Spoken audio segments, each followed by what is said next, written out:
My name is Marny Williams-Balodis, and I'm with the Hummingbird Centre for Hope, and we offer supports to widowed parents who have young children. We're located up here in Canada, and we are thrilled to be part of the Festival of Hope and to share the Winter Solstice with you. I'm Amy Ross. I'm also a member of Hummingbird Centre for Hope, helping out with some special events, and Marny and I are both members of Soaring Spirits International.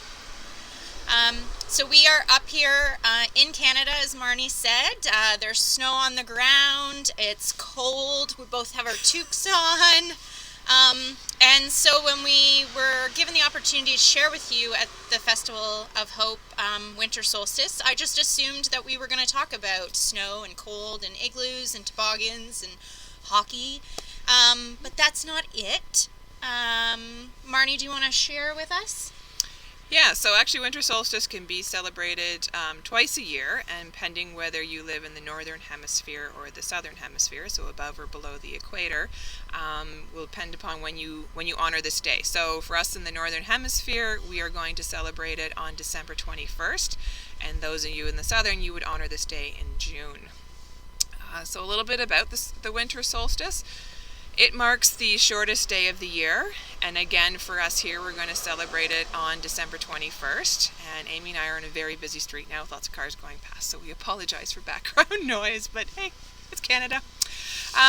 Solstice is also a Latin word that translates into sun stand still, and it marks the gradual lengthening of the days and the shortening of nights, and it is also said that the moon gives birth to the sun on this day as well. Do you want to go on? Sure. Excellent. The Winter Solstice was also known as the Midwinter Festival back in the day. Villagers used to use it to celebrate the last feast before a deep winter started. They would slaughter the cattle to provide food for the winter, but also recognized that they didn't need to feed the cattle over the winter months, which saved them money. That was great. At the time, they also had any of their homemade wine and beer would be ready to consume because it has to be fermented, if you didn't know that.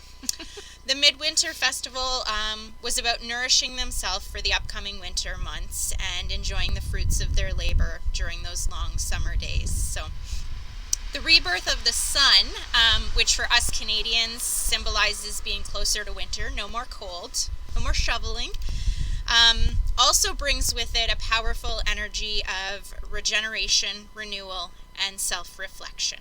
So in grief, we know there can come a time in your grief where you find you have the energy to focus on the future and your what's next. And so we're encouraging you to use this festival to create an opportunity to reflect on yourself and your family and your future. So do you want to laugh loud, play harder, dance more, or dream big? And these ideas can be simple as a snowball fight in the backyard or moving to the Rockies to ski in the mountains. Fun times.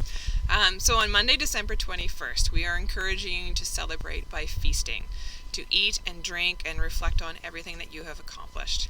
But we also know in widowhood, celebrating can feel impossible. So we want you to remember that solstice means sun stand still. So it's okay to stay in your pajamas and be still for the day and reflect in that way. Whichever way you choose, we leave you with this final reflection. Winter solstice can't happen without the sun and moon working together, just as light and dark are connected in creating hope.